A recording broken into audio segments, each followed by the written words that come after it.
888-898-2525. Now, here are Phil, Chris, and Pat with tonight's edition of Sports Talk. Good evening, everybody. Welcome to Sports Talk Media Network here on the Monday after, of course, Monday after the big holiday. Hope you had a great Christmas, enjoyed everything that you were doing, got every present that you wanted, saw every family member arrive and then leave at a proper time, saw every friend that you wanted to see, and now it's time to get back to normal. It's football week here in South Carolina. We got 3 games involving state teams this week. It'll be Coastal Carolina up first tomorrow in Birmingham, taking on East Carolina. And then Friday, it's the Gamecocks first in Jacksonville at the Gator Bowl, taking on Notre Dame. And then it's Clemson Friday night in Fort Lauderdale, taking on Tennessee. Or maybe I should say, for all these teams, what's left of the respective teams will be taking on what's left of the respective opponents because of the opt-outs and the transfers and everything else. In some ways, these teams will be a shell of the team that played in their last regular season game when you take a look at the depth chart. South Carolina, Clemson, Tennessee, all releasing their depth charts. Notre Dame as well. All are missing key players, which kind of makes this a brand new season for all the teams involved. I mean, yeah, I guess there's enough of the players who played through the regular season to count it for this year, but really, it's kind of like a step towards spring practice, a bunch of new faces. We'll go over the depth charts here in a little bit, but a bunch of new faces on all these teams will be playing some key minutes in the games. All right, Phil Kornblut here, making my way south all the way to Fort Lauderdale, covering Clemson in the Orange Bowl. Tigers arrived Sunday, late afternoon, early evening. Dabo Sweeney arrived actually on Saturday. Tennessee arrived yesterday. And tomorrow there'll be some media activity for the Tigers. Today, South Carolina was on the practice field in Jacksonville for the first time after arriving yesterday. Shane Beamer met with the media after this morning's practice, maybe early afternoon. And the newsy part was Josh Vann will not play. If you follow Beamer lingo, then you knew a couple of weeks ago he wasn't going to play, because anytime, I'm telling you, it's consistent. I give him that. He doesn't tip his hand totally, but he's consistent. When he says a player isn't practicing and is questionable, that usually means he's out by the time the game rolls around. And Josh Vann, who had that ugly injury in the Clemson game, I think he tried his best to get back into shape, to get healthy, to be able to play in the bowl game, to play one more time for the Gamecocks, but he just can't go. He didn't even make the trip, so he is definitely out. And also Jalen Brooks, I would say he's not going to play. He's with the team, but again, Beamer said today that because of some off-the-field matters, he's calling him doubtful for playing. So this has been a strange situation that we have to figure out as far as Brooks is concerned. I say figure out. I mean, we're not getting details on why he's not playing. He's not hurt. He hasn't been arrested. He's not academically ineligible as far as we know.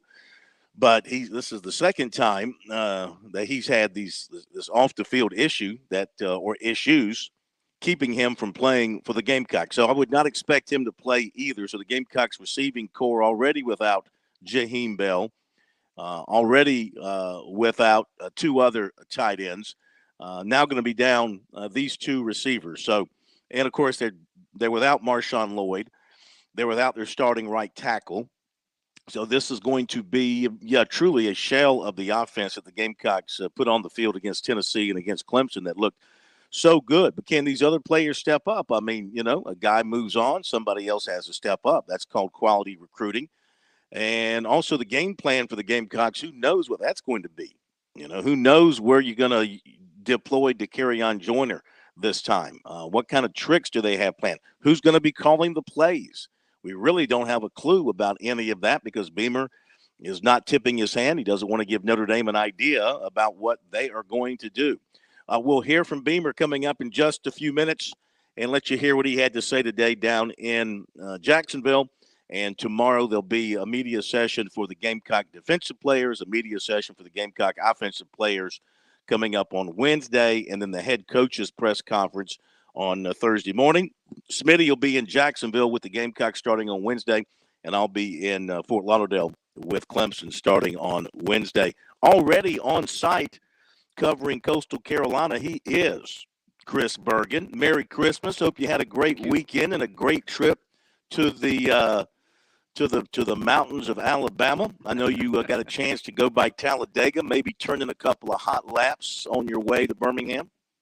There are a couple of tracks on the NASCAR circuit that I'm not sure I want to drive on. Talladega is one of them, with the speeds in which they drive. Now, it's a fascinating facility because if you're unfamiliar, Talladega sits right on I-20. You're driving down the road, and all of a sudden you look off to your left, and there's this massive plot of land, and a racetrack has been built upon it. And it's the biggest track on the circuit, and you can understand why, because there's so much room out there. And so that was fun as we were motoring in here this afternoon. But we got into Birmingham a couple of hours ago. I got settled in at the hotel, actually staying at the Sheridan Birmingham Hotel. Phil, I know you've come over here numerous times, directly beside the Birmingham Jefferson County Civic Center. Mm-hmm. And the last time and only time I was in this facility was for the 1992 SEC Men's Basketball Championship when I was at South Carolina as a manager. And we played Tennessee that year and got beat in the first round and came home. That's the only time. And the sad part is that would foretell many first-round losses for the Gamecocks in that tournament, right? Without a doubt. And I'm trying to not be too loud because I'm set up in one of the ballroom areas here at the facility. I don't know that it's changed all that much since 1992. I mean, there may still be some tape on the floor that was here 30 years ago. Yeah, well, I tell you, that was the hotel, the Sheridan, right downtown in Birmingham. You drive by it on I-20. The hotel is hard against the interstate. There's an exit, and you circle around, you get over to the hotel. That is where SEC Media Days used to be held. In fact, it was at that hotel in 1999. It would have been the summer of 1999 that Lou Holtz came down the back elevator. And the horde of reporters and cameras there was like it was a presidential arrival. It was crazy. And Kerry Tharp was side by side with Lou. You've heard us talk to Kerry about this in the past. Yeah. Kerry rode the escalator down with Lou, but it was at that hotel. Yeah. And we go back to going to SEC Media Days. I didn't go to the first 2 or 3 because I didn't think that much about it, when South Carolina joined the SEC. But Kevin Cohen insisted, having been a veteran of covering the SEC when he was in Gainesville, and he insisted, he said, you have got to go to SEC Media Days. You're crazy. So we went for the first time, maybe 95, 96, somewhere in there, and then haven't missed one since. So, yeah, that's a nostalgic old place for SEC sports. The SEC headquarters is right around the corner. You can hop out of there. You can be at the SEC headquarters there in about 2 or 3 minutes, right around the corner from you. Who have come down here in years past, remember back to the Papa John's Bowl and the like. They have moved this game. This is the old Papa John's Bowl is now the Birmingham Bowl, and it's actually being played at Protective Stadium, which is next door to where we're staying. We're actually at the team hotel, and it's UAB's new place that they built, and it appears to be a lovely facility. Haven't had a chance to go over there. Obviously, we will tomorrow with the game. But you want to talk about a perfect locale to host a bowl game. Mm-hmm. You can put both teams because East Carolina is here, all their fans, and just judging by the people I passed on Interstate 20 coming down here today and checking into the hotel. Coastal fans, if you're out there and thinking one way or the other about coming, you need to come because it looks like this place is going to be purple and gold tomorrow because there are a bunch of East Carolina fans. As a matter of fact, we stopped at the Alabama rest stop on the way in, and that's where the marching band for East Carolina had stopped as well. And they brought 4 busloads of just band members, it appears. So they are out in full force for their first bowl game since 2014, believe it or not.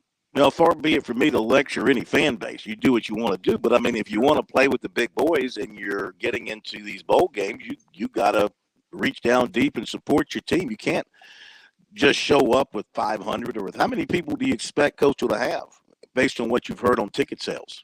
That I have not heard, Phil.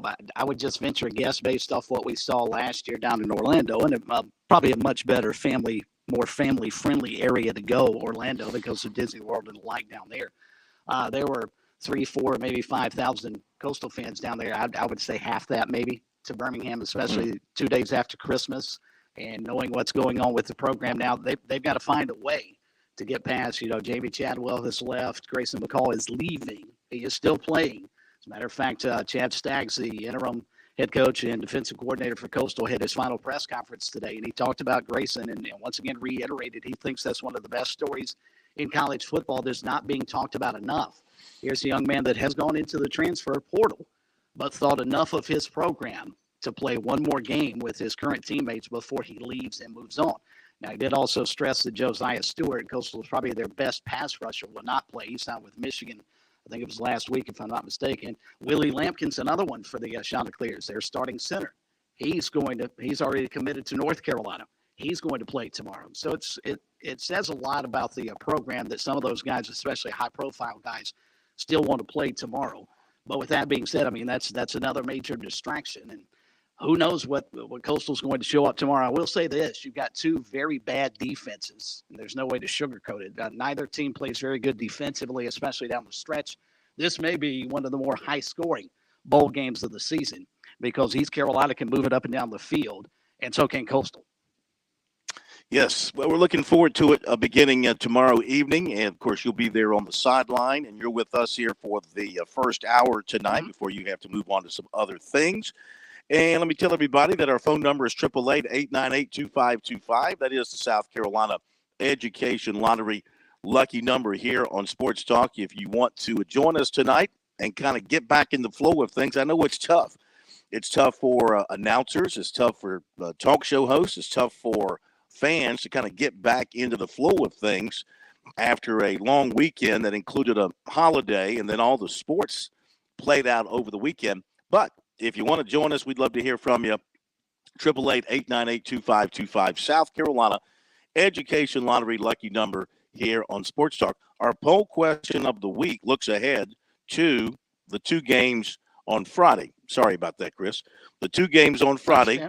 Bowl doubleheader for the Palmetto State this Friday. Gamecocks 2-point underdog versus Notre Dame 3:30. Clemson 5.5-point favorite over Tennessee at 8 o'clock. What do you expect to happen on Friday?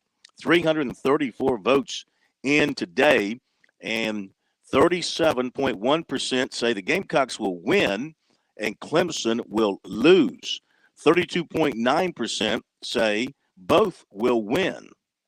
So that's at least 69, almost 70% believe South Carolina is going to win.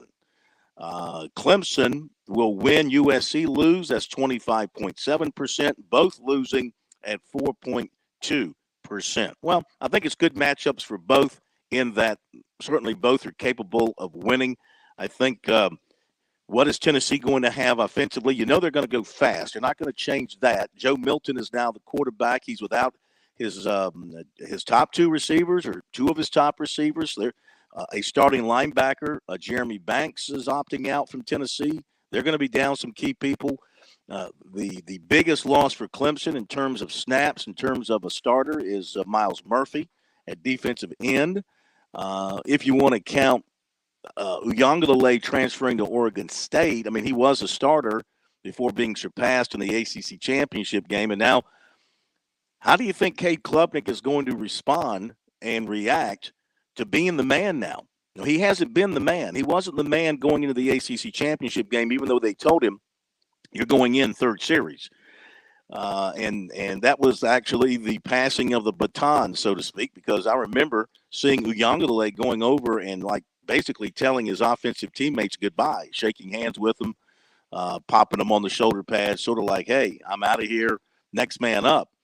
And now it's Cade Klubnik. Now, by all accounts, he's the guy that they feel is cut out for the job and able to handle being the man. But they are without that security blanket now, Chris. If something happens to Klubnik, they're in a world of hurt back there because there's nobody behind him with any experience playing this season.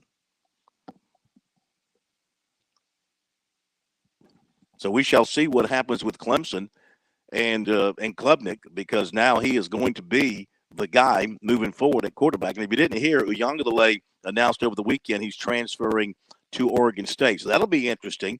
His brother, the big lineman, signed with Oregon, and he is going to go to Oregon State. So that'll make for an interesting weekend in the Uyangalele family. Okay, let's hit the break. And if you'd like to join us, comment, question, observation, give us a call, 888-898-2525. South Carolina Education Lottery lucky number. And since 2002, more than $999 million in lottery proceeds have been used to support K through 12 programs in South Carolina.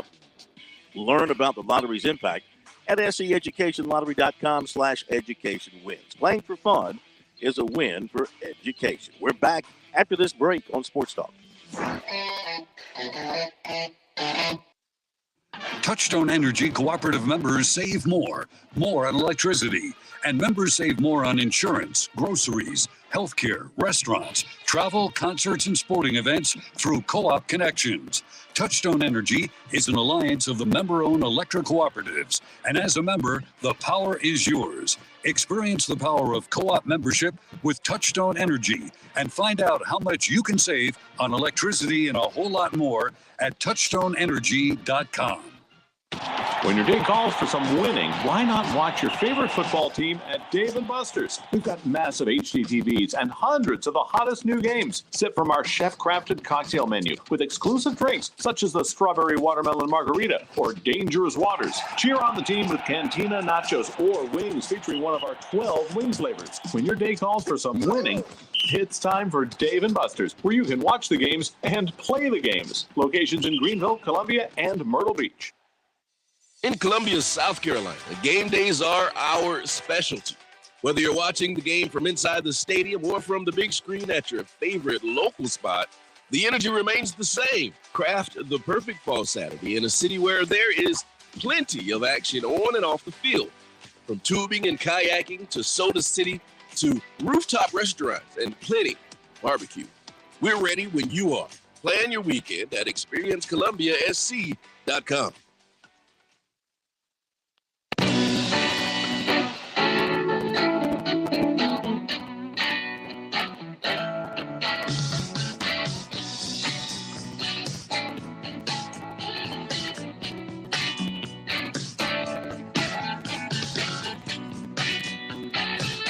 Welcome back, everybody. Sports Talk Media Network. Phil Kornblue, Chris Bergen. We're on the road. Pat Daniel, he is comfortably tucked away inside our Dave & Buster's studio in Columbia.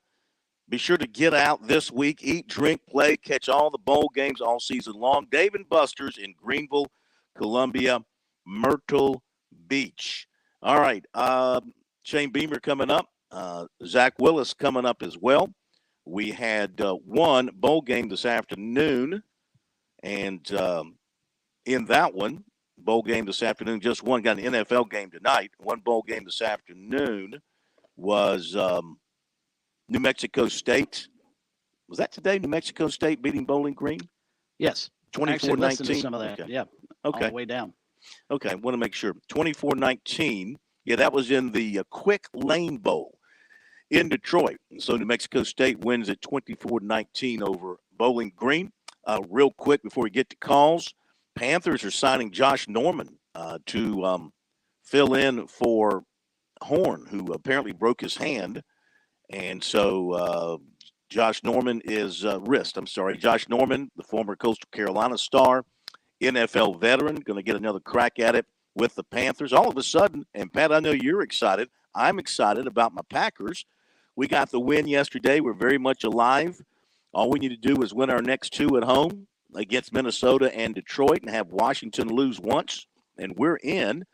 And believe it or not, who would have seen this 6 weeks ago? The Panthers are playing for the division lead at Tampa this coming Sunday. That's just freaky. Yeah, I think a lot of us Panther fans last night, though, were pulling for the Cardinals to upset the Bucs, if you want to call it an upset, two equally bad teams. But yeah, the Panthers now have a chance and have to make it a point to give interim head coach Steve Wilks a lot of credit here. Agreed. He did not really get a lot of praise when he first came in and was promoted with the interim tag, but he has done nothing but get this team fired up. He's done a great job getting the defense motivated, seemed like they almost were starting to wane a little bit there at the end with the previous coach, just not quite as into it, as intense as they had been. Wilkes has certainly gotten the best out of them. And then Sam Darnold on the offensive side. I don't want to call it a resurrection of his career, but he at least has been suitable these last few games, complementing that rushing attack. I mean, anytime you're able to run for, I don't have it in front of me, but it was over 300 yards in a game, it's going to be tough to lose. With the way their defense is playing, and here, let me pull this up real fast. They had, no, I don't have it in front of me. Never mind. But they had a lot. Oh, there we go. 320 yards rushing. It was just a fantastic all-around performance by them, and Steve Wilkes deserves a lot of credit. Chris, I want to get your thoughts as well, but then if we can, I'd like to circle back to the Panthers because I do have some beef for both the team and David Tepper. There were a lot of comments made post-game yesterday about both Lions players and Panthers players. I just think Steve Wilkes deserves a lot of credit. You got rid of his best offensive weapon. He had no quarterback to speak of. Had to deal with Baker Mayfield until they found a way to jettison him out of town. They've had injuries, as Phil just pointed out, on the defensive side of the coin. And for whatever reason, they decided, let's go play instead of just, tanking for the rest of the season, which they probably should have done. Now they're in the mix. You've got to go try and win the division because they've got a shot to make the playoffs. They're, a game back of Tampa Bay with 2 to play. I mean, it's a remarkable turnaround in Charlotte. One of the biggest surprises I think you've seen in the NFL year full of surprises. And I think Steve Wilkes, if they make the playoffs, he's got to be the head man moving forward. Has to be. Okay. 888-898-2525, South Carolina Education Lottery lucky number to reach us here on Sports Talk. Phone calls are lining up, so let's not delay as we go to your calls. And first up tonight is going to be, I lost my list. What we got first here, Pat? First, we're heading up to the upstate to visit with Ron up in Greenville. Ron in Greenville. Very good. Ron, welcome into Sports Talk. How are you? Happy holidays to you. Great to have you with us. Phil, I appreciate that. Same to you and guys that work with you. Phil, I don't mean by this. A lot of people don't understand the job that you guys do down in Columbia. For instance, I know Chris has got Coastal, and you guys travel with Clemson, South Carolina, to their away games and their bowl games. And I know when I had my Sports Talk show, I had to pay my own fee when I went out of town. And if y'all don't have to, that's good. But it costs you a few dollars if you go for more than one day. And well, we as a company, as a small business, fortunately, we're able to cover our costs. Nobody has to pay for it on their own. But I know exactly what you're talking about, Ron. And of course, I certainly remember your days covering the upstate and traveling around, going to games. You'd be right there with us. So I know exactly what you're talking about. So y'all got somebody that takes care of your bills. Well, yeah, thank goodness we have sponsors. We have folks who advertise with us, and we have a little business thing going. Absolutely. Feel free to send us some dollars our way from you. We'll advertise for you. I hear you. I had sponsors, but nobody paid my way. So, but Clemson and South Carolina this coming week. Clemson don't have their number one quarterback. Tennessee doesn't have their number one quarterback, and Notre Dame, they got 2 quarterbacks missing, so they'll play their third-string quarterback this week.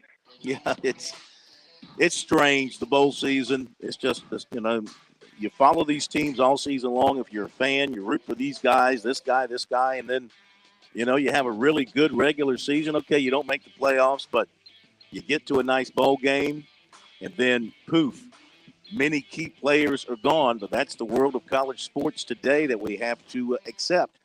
Appreciate it, Ron. Take care. Back in a moment. By our friends at Palmetto Citizens Federal Credit Union on 107 The Point. Here's your Monday forecast. The cold continues, just not as cold. Sunshine-filled skies leading to a clear night. The high is 43. while tonight's low dips to 25. For tomorrow, more sunshine and 48 is our high. By the time we get to the weekend, it's rain on Saturday, but we're flirting again with 70 degrees. I'm Kevin Cohen with your on-point local weather.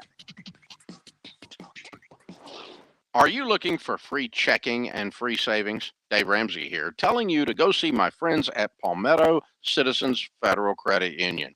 They're not a mega bank that's so big they lose the ability to treat you like a human being. At Palmetto Citizens, you're not just a number, you're a member. Join today at any of their 14 locations or at palmettocitizens.org. Federally insured by the NCUA. With SRN News, I'm Keith Peters reporting the death toll from a Buffalo area blizzard rose to 27 in western New York, according to authorities, as the region reeled from one of the worst weather-related disasters in its history. Much of the rest of the United States was hit by ferocious winter conditions, but those who lost their lives around Buffalo were found in cars, homes, and snowbanks. Some died while shoveling snow, others when emergency crews could not respond in time to medical crises. The Russian military reported Monday that it shot down a Ukrainian drone approaching an air base deep inside Russia, the second time the facility has been targeted this month, again revealing weaknesses in Russia's air defenses. Russia's defense ministry said debris killed 3 servicemen at the Ingalls Air Base. No numbers from Wall Street because of the holiday today. This is SRN News. I get frustrated when I see people I care about getting scammed or at least misled. Some of these national spots, some of these celebrity endorsements about Medicare, they can be really misleading. I've worked with Tim Hanberry and the team at Medicare Blueprint for some time now. They've helped me so much, and in more ways than one. First, they've eased a lot of stress when it comes to helping my family find the right insurance for ourselves and in the recent past with my mom and for many friends. Plus, they've saved us so much money by educating me on what we can do to get the best health insurance at the best price. Bet you think I've had to pay Medicare Blueprint and Tim a ton of money for all the help they've given? Nope, not a penny. Their service for you is just as free as it's been to me. If you are a parent that's approaching 65 years of age, or if you're coming off an employer plan, let Medicare Blueprint go to work for you. I'm not the only one offering my endorsement for their incredible help. Visit their website, MedicareBlueprint.com. Read testimonials from people all over the Midlands. If Tim can help you find a better plan, let him. If he can't, he'll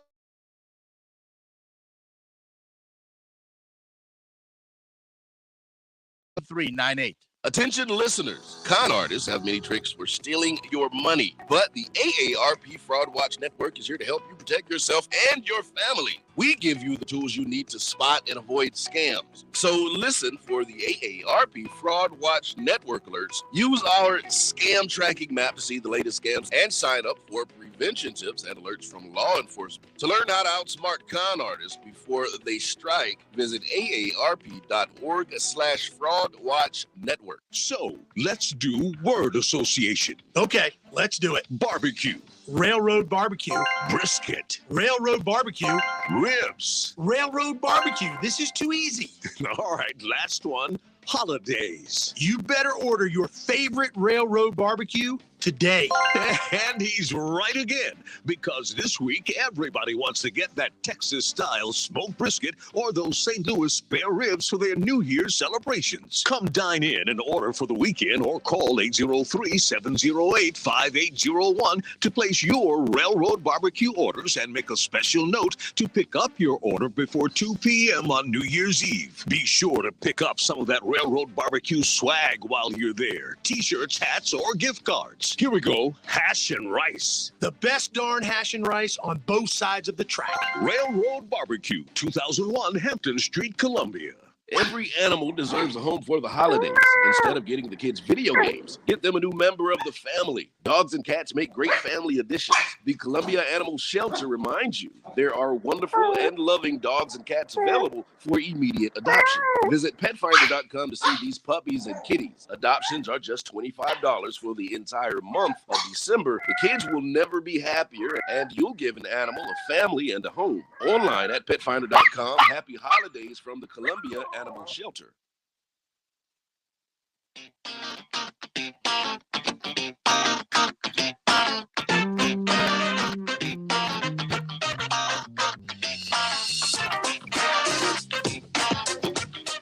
Welcome back, everybody. Sports Talk here on the Sports Talk Media Network on a Monday after the Christmas weekend, the end of Hanukkah, and whatever else we might be celebrating out there. If you're still celebrating something, well, enjoy. Hope you're having a great time. If it's over for you, get over it. And let's get back to normal, which means talking sports. Here on Sports Talk, it's what we do. We don't talk politics. If we can avoid it, we don't talk finances. We don't talk romance. We talk That's a sports. really good idea.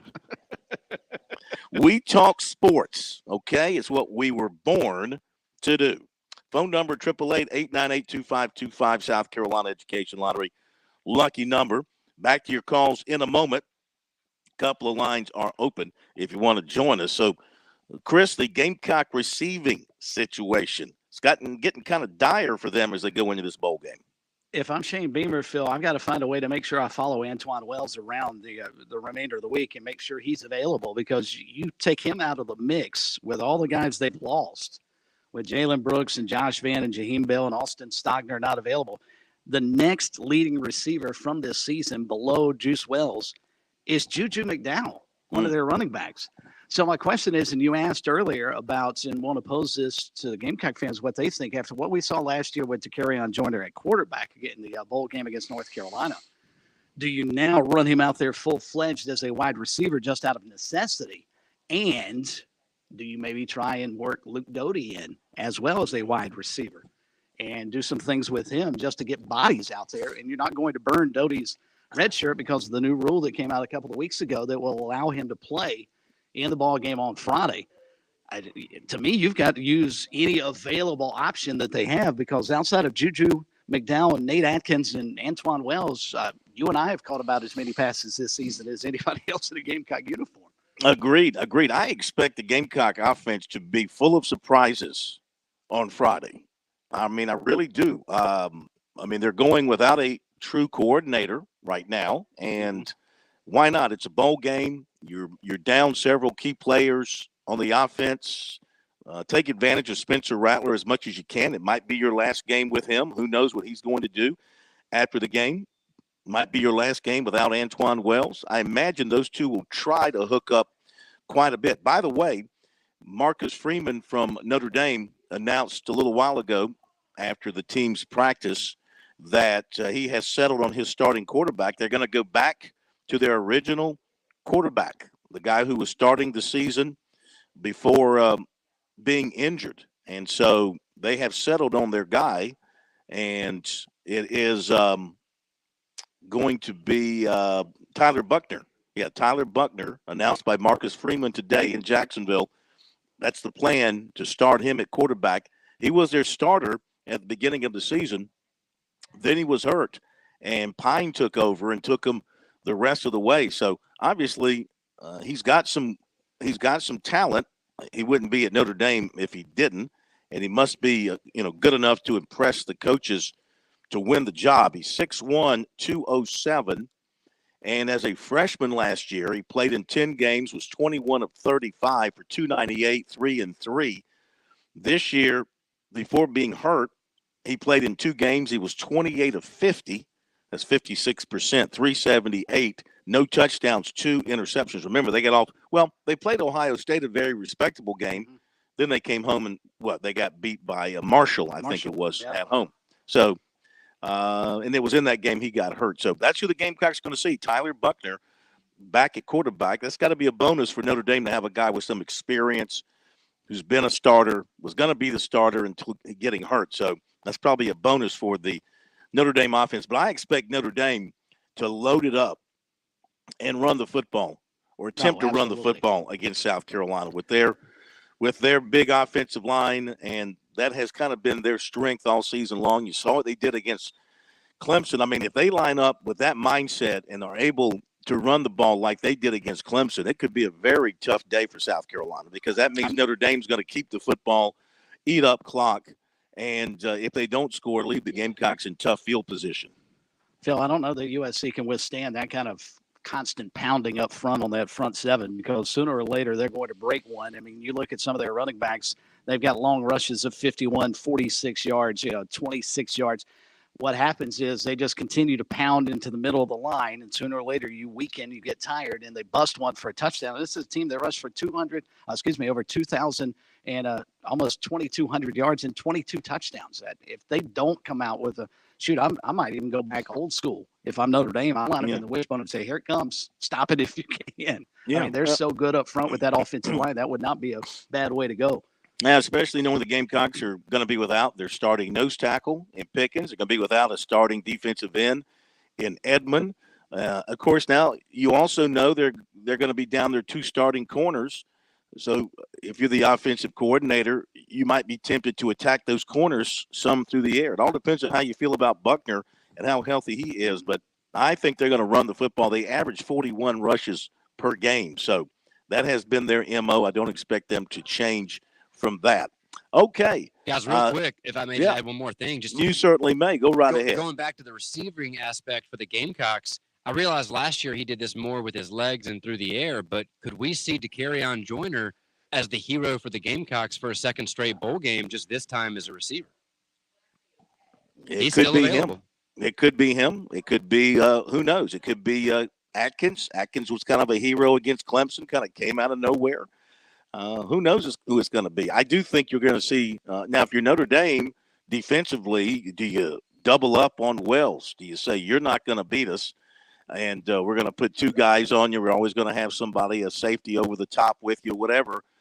You got to keep an eye on him, especially for the deep ball. So if you take him away, of course, Xavier Legette has improved and has shown that he can make catches down the field. And then there's Joyner as well. After that, it gets pretty thin for them at wide receiver, to be quite honest with you. Okay, phone number 888-898-2525. We get back to your phone calls here on Sports Talk on this Monday after. Some Beamer comments coming up and some comments from Zach Willis live as he breaks it down. He'll have some good suggestions about what the teams are going to be doing for their bowl games. There'll be media tomorrow and Wednesday and Thursday with Clemson, and again tomorrow and Wednesday and Thursday with the Gamecocks. Have that all covered for you. So we go to Andy in Columbia. And Andy, good to have you with us. Sorry that your big signing is falling apart. The Mets will be just, in shambles once again. It was nice for a couple of hours. Hope you enjoyed it.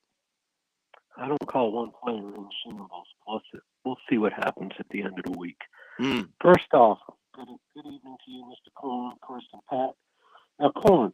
Yes. All last week you were talking about Eric Wilson. I don't know who this Eric Wilson guy is, but I guarantee he's got to have a better arm than Zach Wilson, so let's bring him into the fold. Exactly right. Exactly right. Maybe you should have had Eric Wilson at quarterback. I mean, I have no idea who Eric Wilson is, but I swear he couldn't do any worse. Yeah. What we're seeing. Now, Corn, go back a year. We're not talking about who's going to be playing quarterback for the South Carolina, North Carolina football game last year. We didn't know what was going to go on there. And look at what happened. So, maybe Coach Beamer is at his best when his back is against a wall. But we'll find out on Friday and see what goes on from there. Lenoris Sellers, watching him for a championship game. He was throwing the ball quite often. Maybe Chris knows more about this than you. Was throwing the ball quite often to his brother, which I'm not sure of his brother's name. But he looked pretty good out there. What year is he?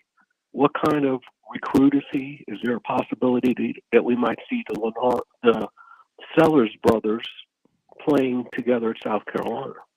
That's entirely possible. His name is Jaden. He's in the 2025 class, and South Carolina's already offered him. So that is a chance. That is a chance.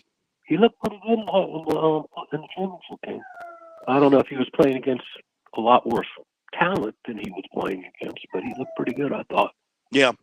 He is, I think he might have been South Florence's leading receiver. If not, he was right up there near the top.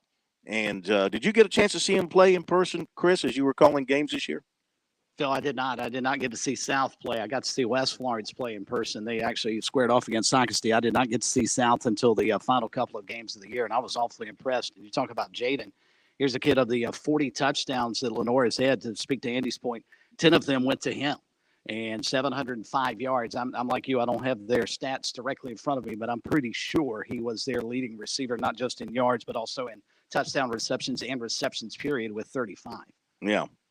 Good player from all accounts. He's 5'11", 160 pounds right now, and he is just in the 10th grade. He'll be in the 11th grade. Yep. So, he'll probably grow to be 6'1", 6'2", throw another 20, 25 pounds on him. You'll have a nice, solid receiver there. Okay, Andy, you called the right place to get an answer to your question. Do you appreciate the deep knowledge that we have? Hey, I wouldn't call y'all if I didn't appreciate what you gave back. But sometimes, I feel like it's hard to answer what you give back. But, we give and we take. Couple other quick questions, if you don't mind. Number one, I thought the SEC Media Days was at the Galleria. Was it? Yes, it is now. Has it not been at the Galleria forever? I mean, because I remember I opened a restaurant at the Galleria in '88. Yeah. No, it was at the Sheraton. It was at the Sheraton. I don't think the Galleria has been around. Well, you said you ate at the Galleria in '88. No, I opened a restaurant in the Galleria in '88. Really? Yeah. What restaurant was that? The Silver Spoon Cafe. It was part of the Ruby Tuesdays. You mean in Hoover, Alabama? Yeah, in the Galleria. Yeah. Yeah, right there. Were you in that little restaurant area, that little circular restaurant area? Well, it was like when you came out of the hotel, if you went to the right, that corridor down there. Yeah. We were right there on the right. Yeah. Right before you went out the door there. Well, how about that? Yeah. I can't give you the exact year because I didn't pay attention to SEC Media Days until USC joined the league in '92. Then it was a couple more years before I actually went. Actually, I could. They're so big on their SEC Media Days. They keep a history of where it's been held every year. But my recollection that for me, it started at the Sheraton. It was there for many years. Then they moved it to the Galleria. And now they're bouncing it around between the College Football Hall of Fame in Atlanta and Hoover. And there's talk of having it in Dallas, in the future. So they're trying to market it. I mean, the SEC believes outside of the SEC championship game and Alabama playing Auburn, this is the biggest event of the football season. Yeah. One last thing. It's going to be a pity for the Panthers. If he missed my joke. He just flat out missed my joke there, Chris. I mean, it was pretty good, though. I just laid a half of what you say, Colin. Move on. I just laid a good one on the SEC, and he just went right over his head. Bang. Problem is, I'm not sure you're wrong. I feel sorry for the Panthers really. if it's going to be a one game that they're going to lose by, because it's all because of one player taking his helmet off. And that's going to cost them the division championship. That happened, didn't it? Yeah, wouldn't that hurt? That would hurt. That would hurt extremely bad. And you know what?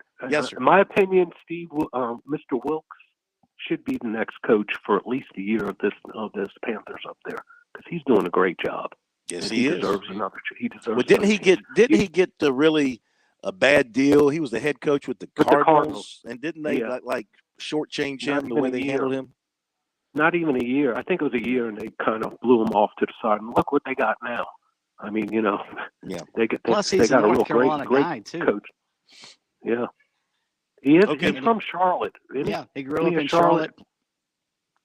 Yeah, he'd be great for him. But you know what the problem is? The man who runs the team and pays the money. That's the problem.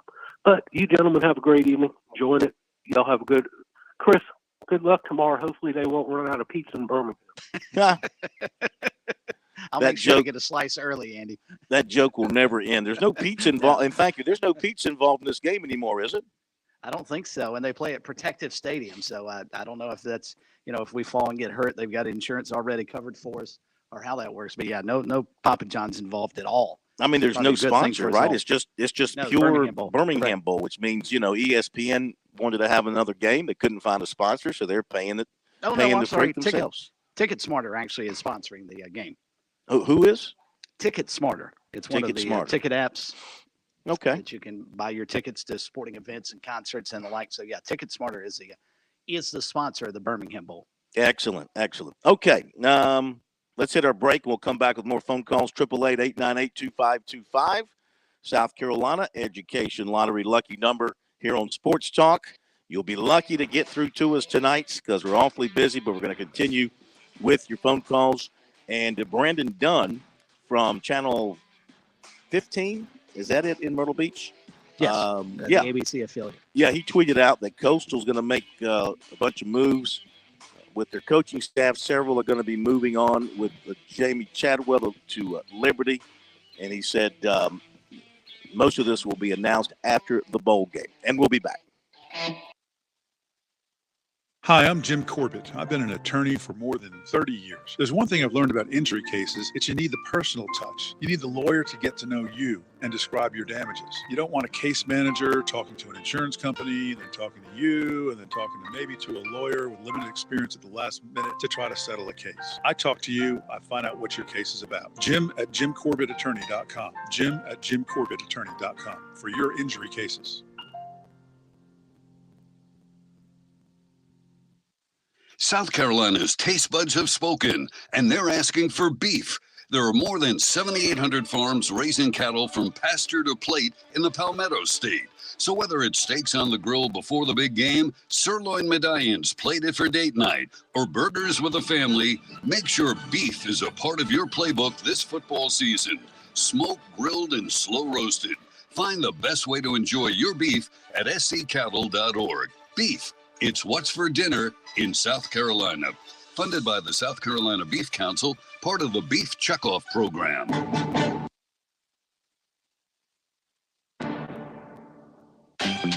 Hope, life, and the great Palmetto. What do these things have in common? Scholarship dollars. The SC Hope, the Life, and the Palmetto Fellow Scholarships are funded by the lottery players of this great state. And after 20 years, you've invested over $7 billion in education. $7 billion. Impressive. The South Carolina Education Lottery. When you play, we all win.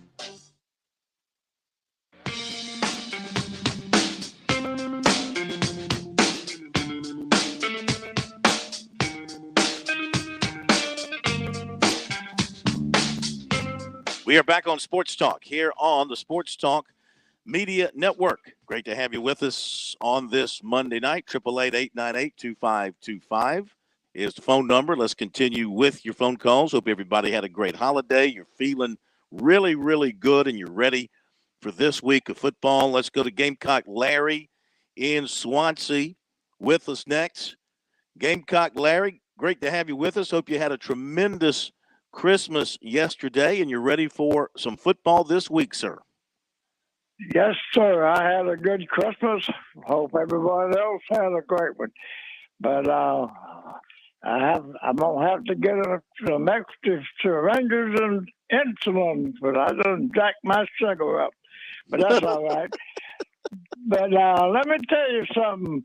Yes. I've been thinking about this 2 games Friday. Well, I can't talk no trash about Notre Dame because don't know much about them, but I do know they said they got 4 players that's not going to play. Well, one of them is not going to play at the end, but the other 3 didn't even get on the field, so they only missing 1 player. And oh yeah, I can't talk much trash about them, so I guess I gotta talk a little bit of trash to old Dabo. Oh. Dabo, 30 down, 335 to go. Remember, it's been 2,000, I can't read my writing, 2,190 days since I could talk trash, and that don't count the COVID season. So I'm going to talk trash to you, Dabo. And as Gamecock's going to win Friday, and I don't care about Clemson and Tennessee. I don't care if nobody wins. Because I don't like orange. I don't even eat orange. I don't like orange. But I remember when old Dabo started this streak, he made a statement. He said, I'm going to put a fence around the players in South Carolina, and they going to come to Clemson. Well, Dabo, you must have left the gate open this year because we got 4 out of the 5. And I don't even think you got 1. But I'm going to tell you, I'm feeling good. Oh, I feel good. I know. Phil, you remember them bad days we used to have back a long time ago? 21 game losing streak and all that. I know you do. I tend to remember that. Yep. You done switched over to be a Clemson fan. I don't think you like the games talk too much. I can tell the Clemson in your voice. But let me tell you something. I love all y'all. I keep you guessing. I keep you guessing. Yeah, I love all y'all. Let me listen a little bit. I ain't got no radio, but let me listen a little bit and see what you got to say. Go Gamecocks. Close that gate, Davo. Close that gate. Go. Okay, thank you. Aren't we remedying his situation with the radio, Pat? Aren't we doing something about that to help old Gamecock Larry be able to pick up the airwaves once again? Yep, he'll be Phil, fine. I'm concerned, Phil. He actually said he's got no radio. He didn't say he couldn't pick up the show. He said he had no radio. Yeah, he told us this the other night, and I think we're taking action to fix that, aren't we, Pat? Yep, he'll be all taken care of. He's good. Okay. All right. Very good. Here's more from Notre Dame and their practice today among the missing players. This is by one of their beat writers. Now, this is because of confirmed travel delays. Linebacker Junior Tui Halamaka, safety Ramon Henderson. Nice. You like that? Tui Halamaka. Well, listen, when you can master DJ Uyangalele, you can handle Junior Tui Halamaka. Safety Ramon. Oluwatosin Babalati, too. That's coming. Yep. Safety Ramon Henderson. Cornerback Tariq Bracy. Cornerback Chance Tucker. Receiver Matt Salerno. Place kicker Chris Salerno. Place kicker Josh Bryan. Defensive lineman Tyson Ford. Defensive tackle Gabriel Rubio. Also, defensive tackle Jason Adamalola was present, but watched from the sideline in sweats. He missed the senior day game with a concussion. He has returned for bowl prep. So there you go with some notes coming out of the Notre Dame practice. We told you from South Carolina that Josh Vann is definitely out, and I would certainly assume now Jalen Brooks is not going to play for the Gamecocks either. Let's go to Hank in Columbia. Next with us here on Sports Talk. And Hank, welcome in. Great to have you with us. Hey, I'm doing fine, Phil. Good. Andy hit it on the head. I almost could have dropped off. I said it seemed like we were having these discussions before Charlotte last about who would play, how would the offense go, things of that nature. Yep.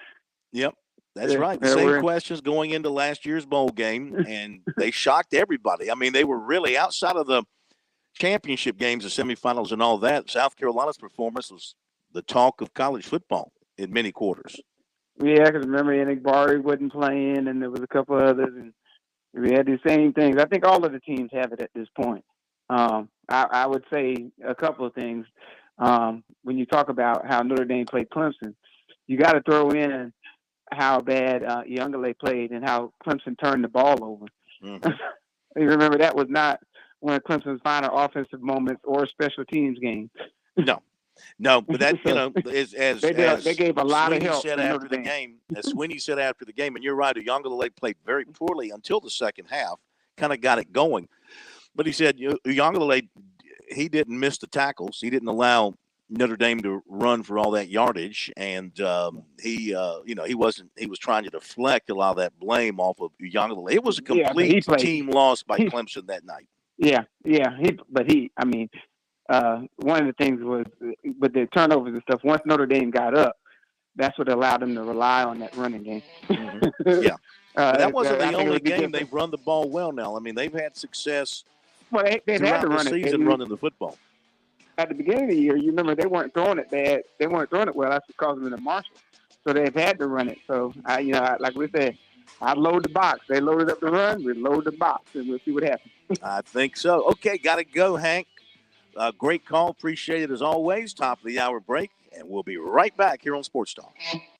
By the way, before we do what's supposed to happen here, thank you for pushing the button. I thank you. Programming thanks you. America thanks you. WQXL Columbia, W264DF. From the Bart Fireside Studio, the solution for keeping you warm this winter. This is 107 The Point. News this hour from townhall.com. I'm Keith Peters reporting. Ukraine is negotiating details of a peace summit. Correspondent Ed Donahue reports. Ukrainian Foreign Minister Dmytro Kuleba tells the AP Russia could only be invited to such a summit if the country faces a war crimes tribunal first. Because they regularly say that they are ready for negotiations, which is not true, because everything they do on the battlefield proves the opposite. Kuleba says Ukraine would like the summit to be held at the United Nations in February, with Secretary General Antonio Guterres moderating. He has proven himself to be an efficient mediator and an efficient negotiator, and most importantly, as a man of principles and integrity. Kuleba says Ukraine will do whatever it can to win the war in 2023, adding diplomacy always plays an important role. Every war ends in a diplomatic way. I'm Ed Donahue. Weather is still one of the top stories of the day as more winter storms approach the Pacific coast.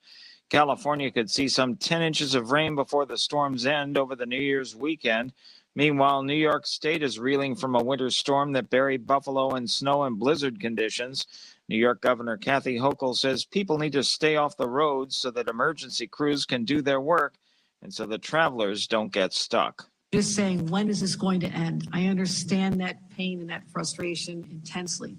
And we'll be getting through this together very soon. I feel confident of that.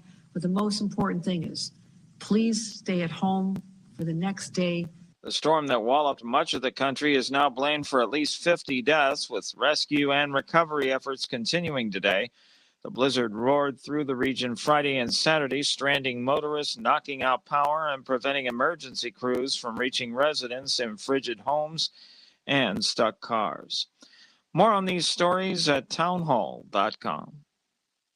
Right now may be the perfect time for you to rethink how you pay for healthcare. And here's why. Not only is it open enrollment for a lot of people, it's also a time you can join MediShare and save even more than usual. And it's true, the typical family switching to MediShare saves $500 or more a month, which is obviously huge for a lot of people. But what's more, they like it. MediShare has double the customer satisfaction rate compared to health insurance. Double. There are 400,000 members. They've shared over $4 billion in medical bills. And it really is a great community, too. People encourage and pray for each other. And here's the thing. If you join MediShare Complete right now, they'll waive your new member fees and you'll save an additional 10% off all of 2023.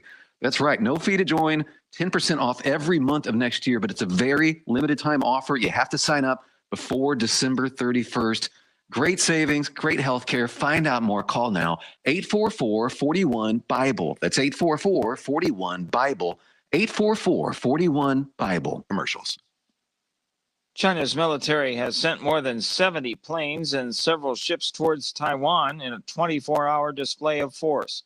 Correspondent Karen Chamas reports. The move came after China expressed anger that a U.S. annual defense bill listed provisions related to Taiwan. China claims Taiwan as its own territory. Its military harassment of the self-ruled island has intensified in recent years. The U.S. legislation authorizes increased security cooperation with Taiwan and requires expanded cooperation with India on emerging defense technologies, readiness, and logistics. I'm Karen Chamas. The Russian military reported Monday that it shot down a Ukrainian drone approaching an airbase deep inside Russia, the second time the facility has been targeted this month, again revealing weaknesses in Russia's air defenses.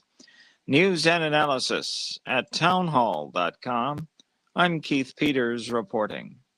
On Point Weather is made possible by our friends at Palmetto Citizens Federal Credit Union on 107 The Point. Here's your Monday forecast. The cold continues, just not as cold. Sunshine-filled skies leading to a clear night. The high is 43, while tonight's low dips to 25. For tomorrow, more sunshine and 48 is our high. By the time we get to the weekend, it's rain on Saturday, but we're flirting again with 70 degrees. I'm Kevin Cohen with your On Point local weather. WQXL Columbia, W264DF. From the Bart Fireside Studio, the solution for keeping you warm this winter. This is 107 The Point. Ooh, you shouldn't have pressed that button. Oh, now you get this.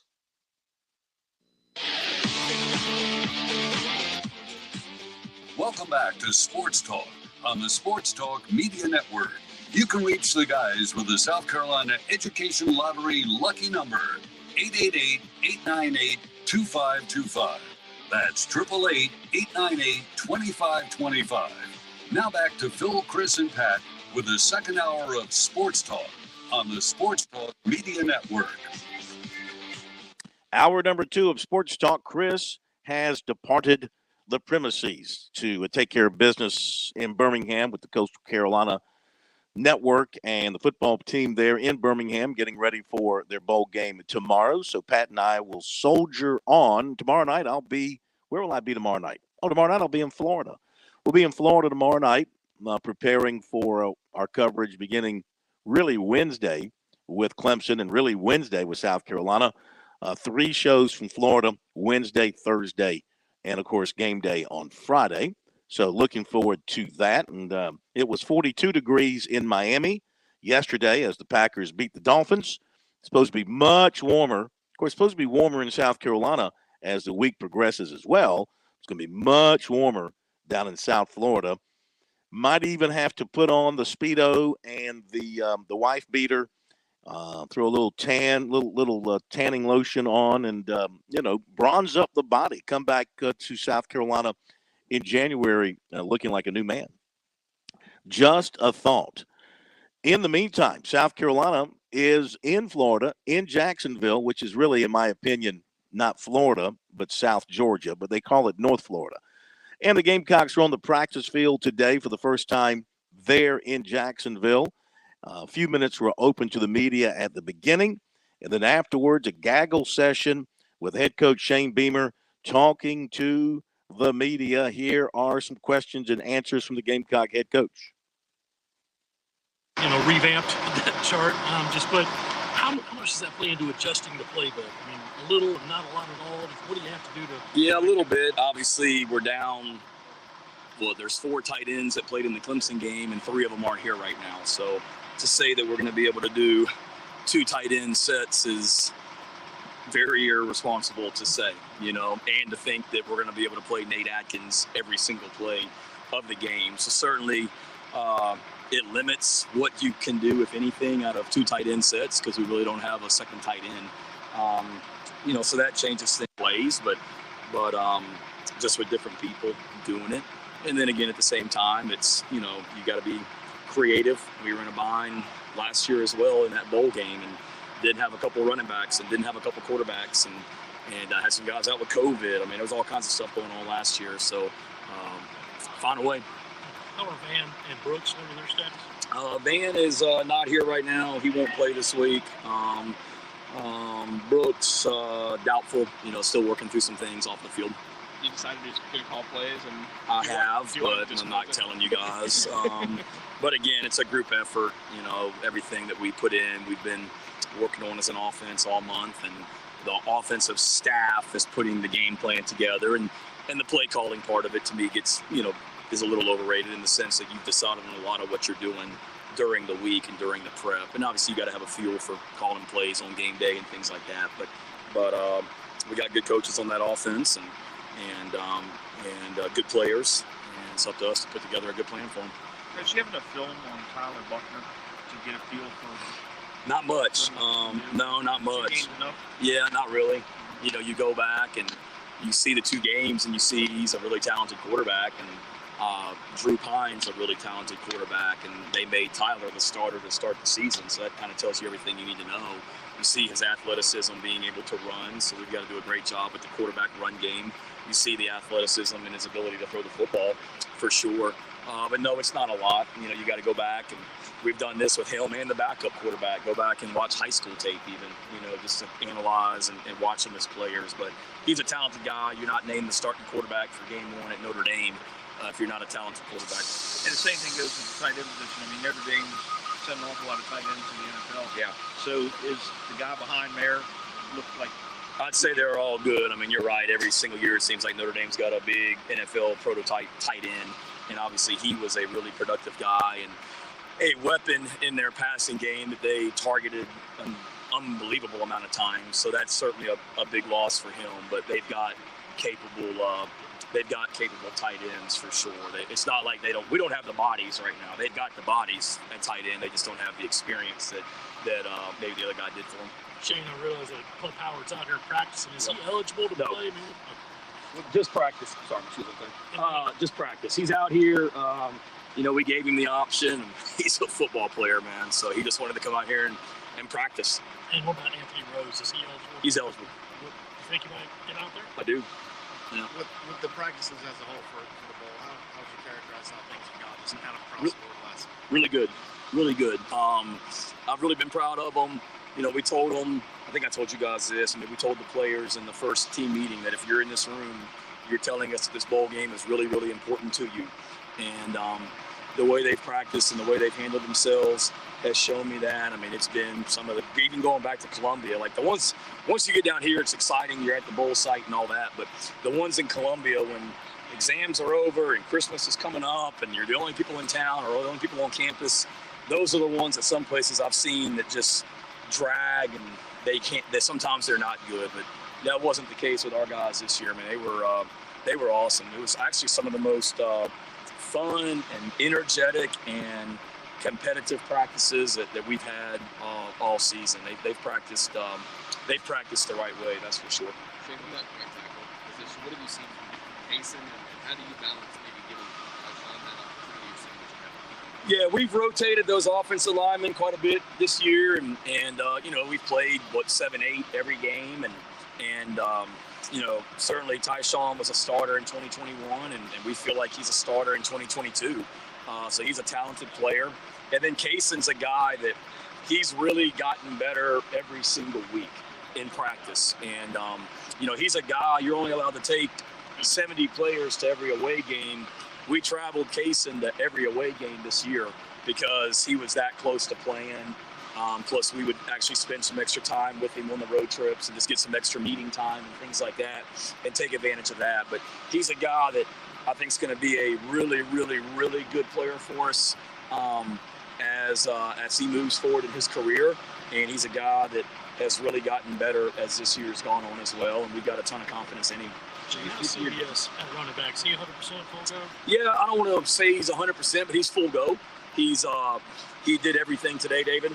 In Columbia, he was a little bit limited where we were just kind of building him up each day, but he was 100% full go today. There's nothing we held him out of.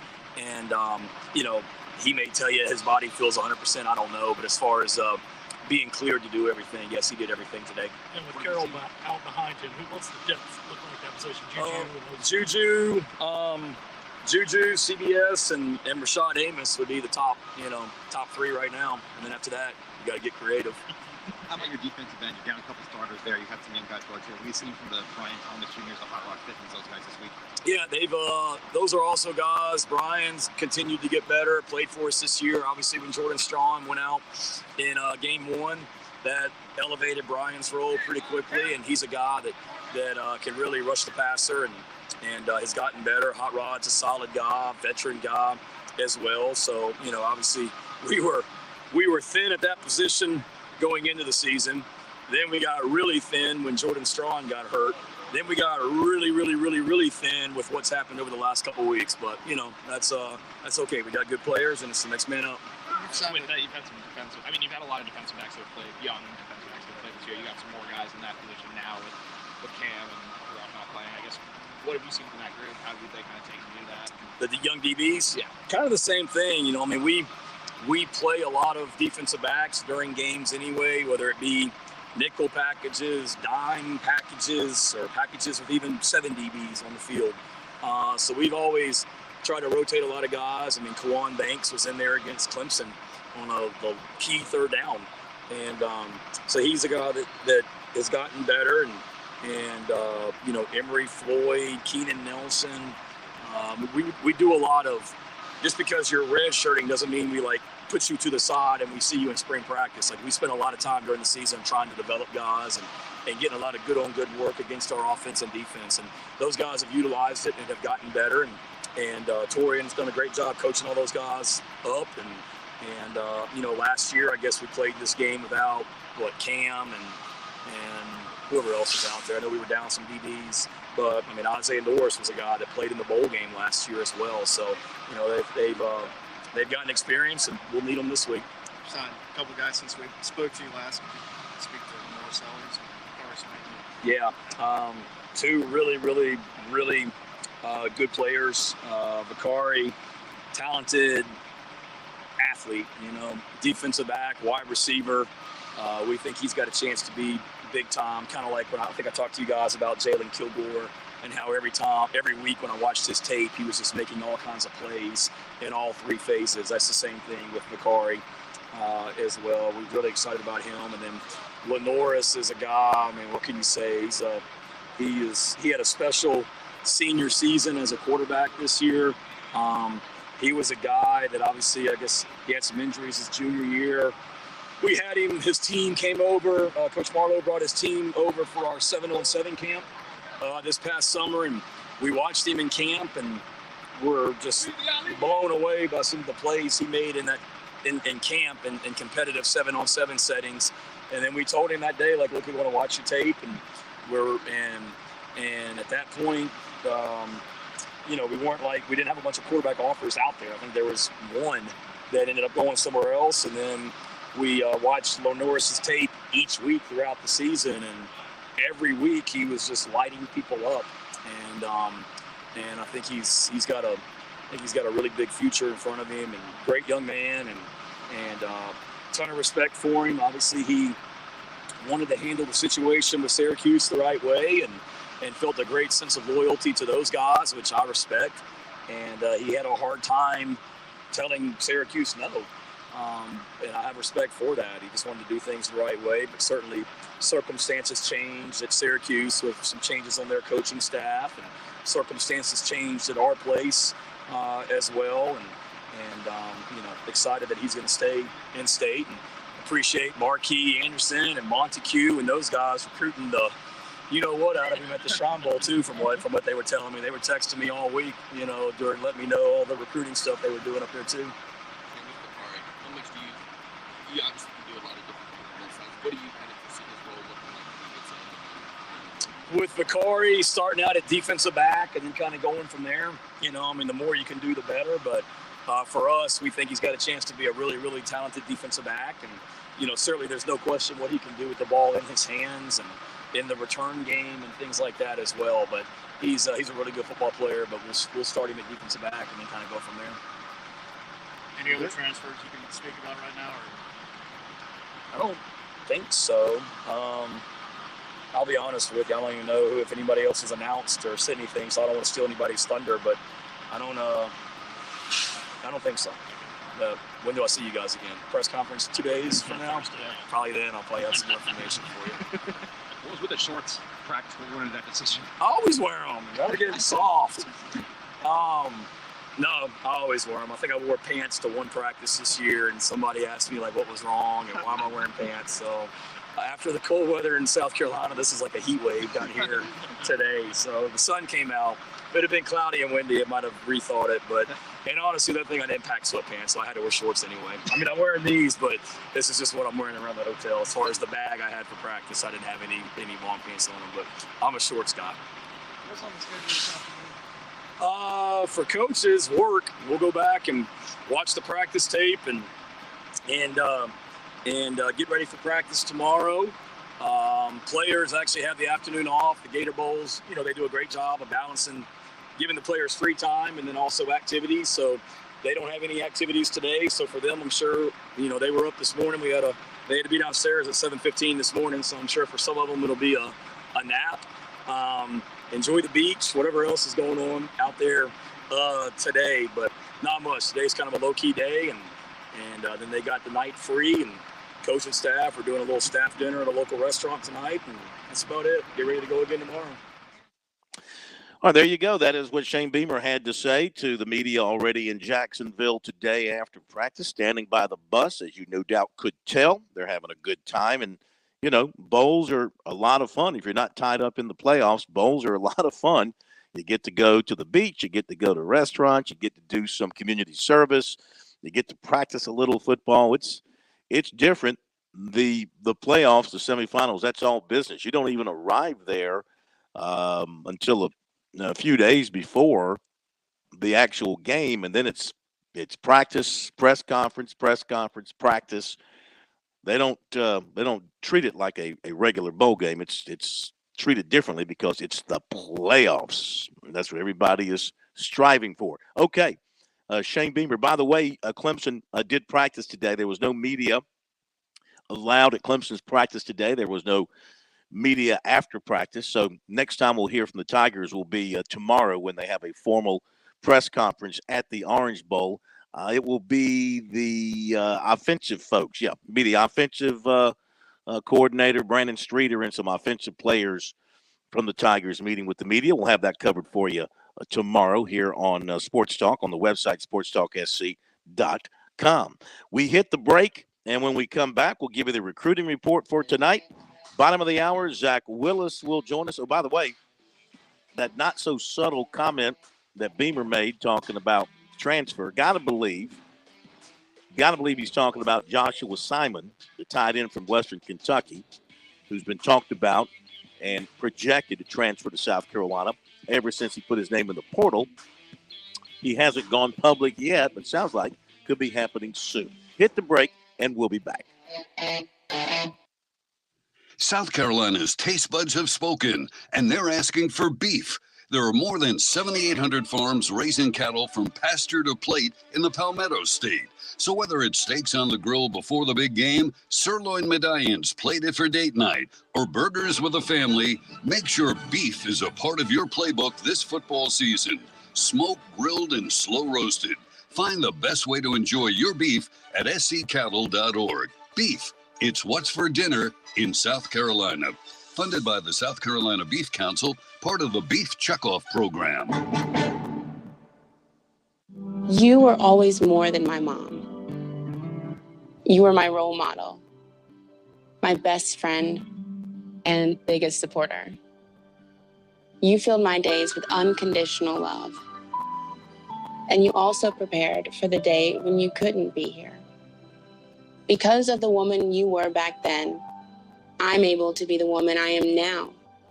Your planning made this moment possible. Set your family up for life. Southern Farm Bureau Life Insurance. Your friends for life. Life insurance isn't for you. It's for those you love the most. For a complete insurance review, call Buddy Bridges in Lawrence County at 864-923-2174, serving Lawrence, Clinton, and the shores of Lake Greenwood. Southern Farm Bureau Life Insurance Company, Jackson, Mississippi. Not licensed to do business in all 50 states. When your day calls for some winning, why not watch your favorite football team at Dave & Buster's? We've got massive HD TVs and hundreds of the hottest new games. Sip from our chef-crafted cocktail menu with exclusive drinks such as the Strawberry Watermelon Margarita or Dangerous Waters. Cheer on the team with Cantina Nachos or wings featuring one of our 12 wing flavors. When your day calls for some winning, it's time for Dave & Buster's, where you can watch the games and play the games. Locations in Greenville, Columbia, and Myrtle Beach.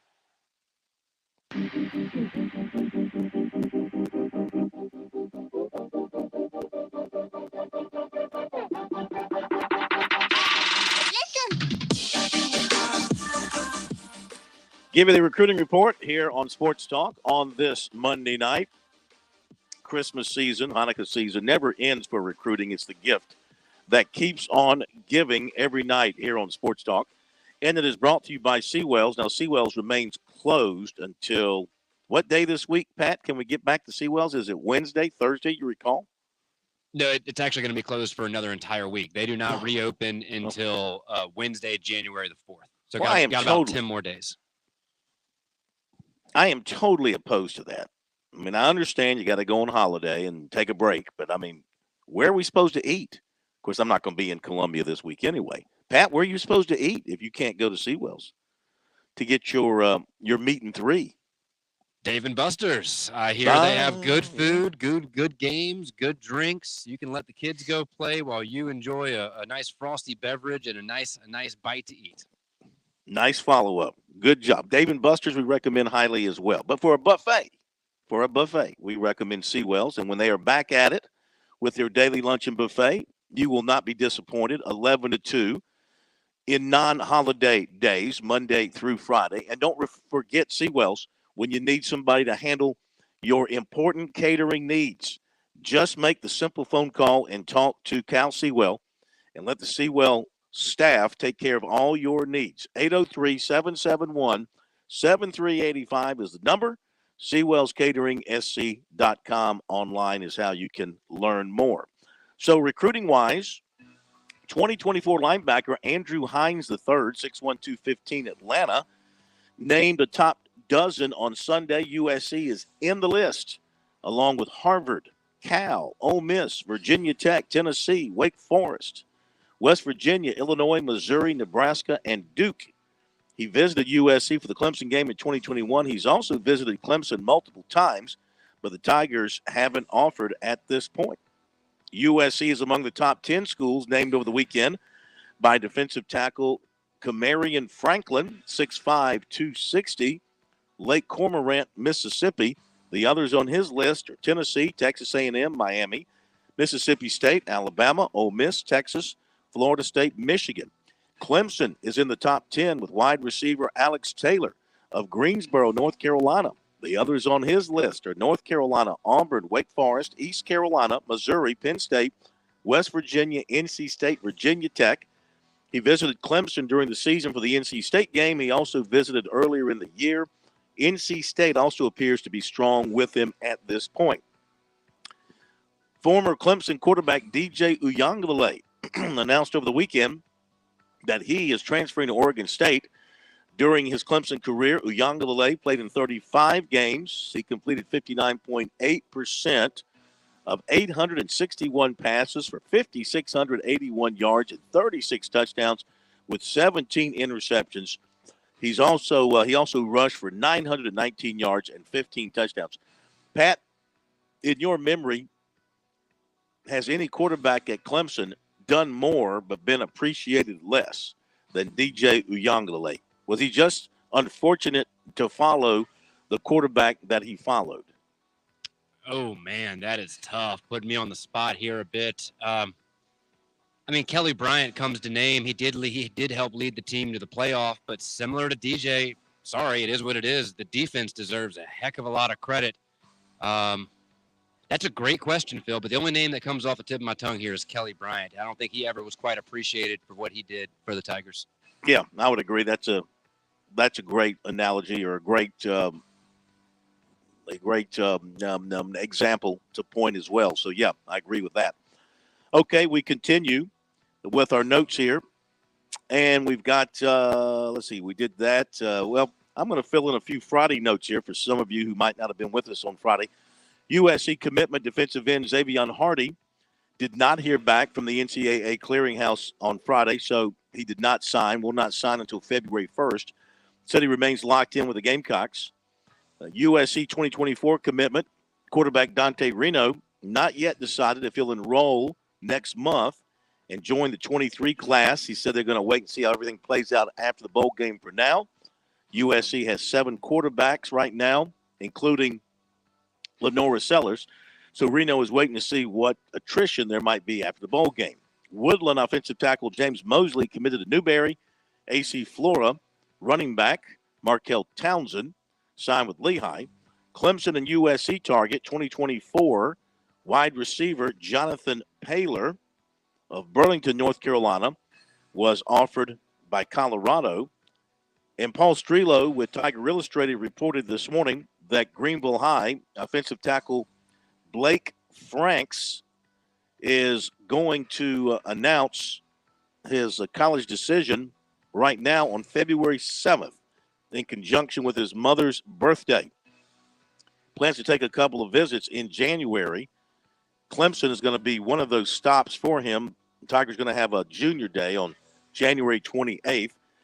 South Carolina got him in for the last weekend before the dead period began. I would imagine the Gamecocks will get him back on campus as well. Now, this figure in January, this kind of figures to be a battle between the Tigers and the Gamecocks for Blake Franks, 6'5", 305, emerging as one of the top prospects in the state for 2024. Okay, there you go with recruiting. Brought to you by Seawells.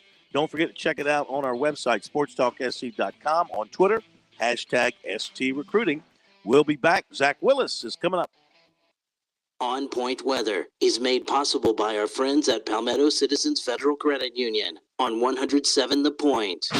Here's your Monday forecast. The cold continues, just not as cold. Sunshine-filled skies leading to a clear night. The high is 43, while tonight's low dips to 25. For tomorrow, more sunshine and 48 is our high. By the time we get to the weekend, it's rain on Saturday, but we're flirting again with 70 degrees. I'm Kevin Cohen with your On Point local weather. Have you fallen behind on your taxes and might be facing IRS penalties? Have wage garnishments, levies, or liens? Have unfiled tax returns? You want someone local and qualified. Don't fall for those national spots. Meet with me, Teresa, at Capital City Professional Services, and let me help you through your tax maze. I can help with all your tax resolution issues. There are options to get you back on track. Call Capital City Professional Services, 400-8683. That's 400-8683. With SRN News, I'm Keith Peters reporting Buffalo residents hovered around space heaters, hunted for cars buried in snowdrifts, and looked for more victims Monday after 28 people died in one of the worst weather-related disasters ever to hit western New York. The rest of the United States also is reeling from the ferocious winter storm, with at least another 24 deaths reported in other parts of the country. Up to 9 more inches of snow could fall in some areas of western New York through Tuesday, the National Weather Service said. Quote, "This is not the end yet," said Eric County Executive Mark Poloncarz, calling the blizzard the worst storm probably in our lifetime, even for an area accustomed to punishing snow. No numbers from Wall Street because of the holiday today. This is SRN News. Christmas has come and gone, but the great deals at Shooter's Choice are still going strong. If you want those end-of-the-year deals, well, you head over to Shooter's Choice on Sunset Boulevard right now in West Columbia. Score big savings on ammo, guns, AR accessories, scopes, and even gun safes. Oh, and here's the best part of all week, head into Shooter's Choice and get everything in the store with no sales tax. I'm going to say that again. No sales tax this week on everything and anything at Shooter's Choice. The best selection, the best experts are waiting for you right now. Not sure which firearm is best for you? Well, ask the experts. I always remind you, the folks at Shooter's Choice, they actually shoot, they hunt, they know what they're selling. It's not some big box store where you're selling shoes one day and sporting goods the next, and maybe helping a customer with a gun sale the following day. Christmas might be over, but Shooter's Choice is still in the giving spirit. No sales tax on anything in the store this week only. Online, it's shooterschoicesc.com, or come on in, Sunset Boulevard in West Columbia. No sales tax this week. Make it your first choice, your best choice. Make it Shooter's Choice. How does a car repair shop last in business for over 50 years like Sudeth Automotive? By providing affordable, reliable, and honest auto repair. But if you ask them, they'll tell you it's their loyal customers who come back time and time again to entrust them with their car repairs, well-trained technicians, service packages, and monthly specials. Isn't it time you become a customer? Call or come by at 1410 North Millwood Avenue or make an appointment at sudethauto.com. Hi, honey. How was your first day back at work? Well, that slip and fall sure did cause me some pain and discomfort. This swollen ankle is no fun. Thanks to True Pharmacy, the day wasn't a complete waste. I'm so glad they were able to get you all set up with your ACE bandage wrap and even a set of crutches. Yes, who knew you could rent your crutches from True Pharmacy? And they even have wheelchairs to rent and sell. That's good information to know in case we ever need it for our parents as they get older. I'm so glad we found True Pharmacy. True Pharmacy, 2 locations, West Columbia and Divine Street. Gas prices, grocery prices, inflation has hit us all, and it's caused the Fed to raise interest rates. As a result, after historically low mortgage rates for what seemed like forever, interest rates for a mortgage have jumped in recent months. Fran Halloran here. Let me make something clear to you. Mortgage rates are rising. They may continue to rise as the Fed tries to get a grip on inflation. What hasn't changed is the incredible customer service you'll get from Greg McCoy and Simplified Mortgage Solutions. Greg can't control interest rates. He can, however, control fees. With rates on the rise, now more than ever, you need to know you're getting the very best deal. Greg will make sure of that. He's more than just a mortgage guy. Greg McCoy is your trusted advisor. You might be surprised to learn how much Simplified Mortgage and Greg McCoy can do to help you with your biggest financial investment. Not sure? Have questions? Give Greg a call at Simplified Mortgage, 803-722-6044, or find him online at simplifiedmortgagesc.com. Greg McCoy, NMLS 119871.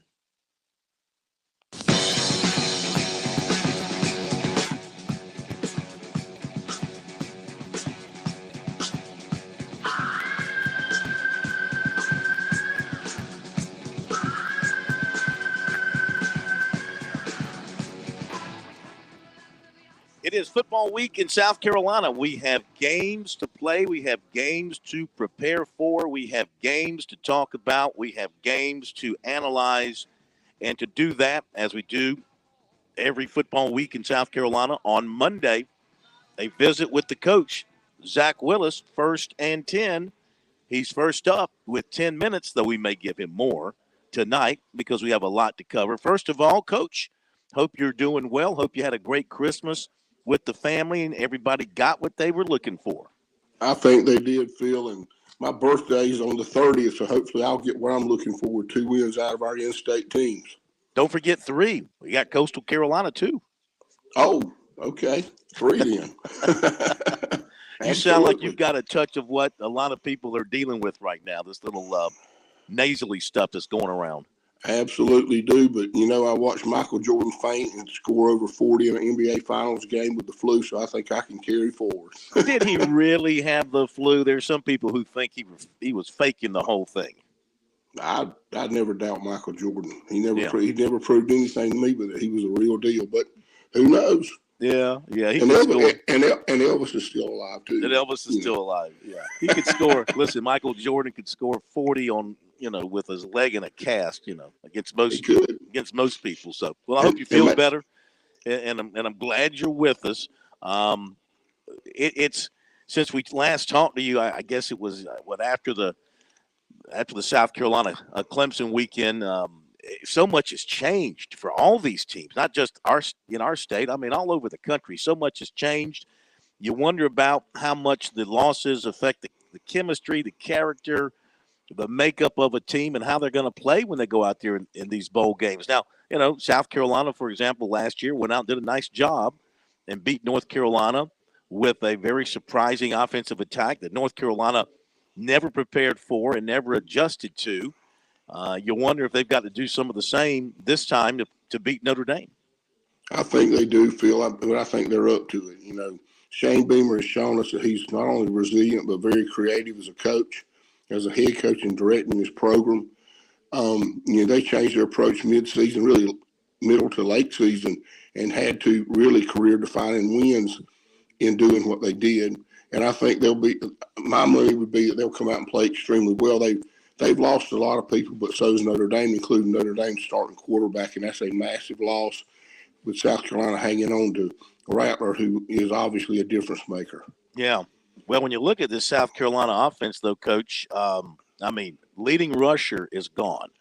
Now, leading receivers back, but supporting receivers are gone, are not going to play. Van and Brooks, in all likelihood, Van definitely out. Brooks, I believe, is most likely not going to play.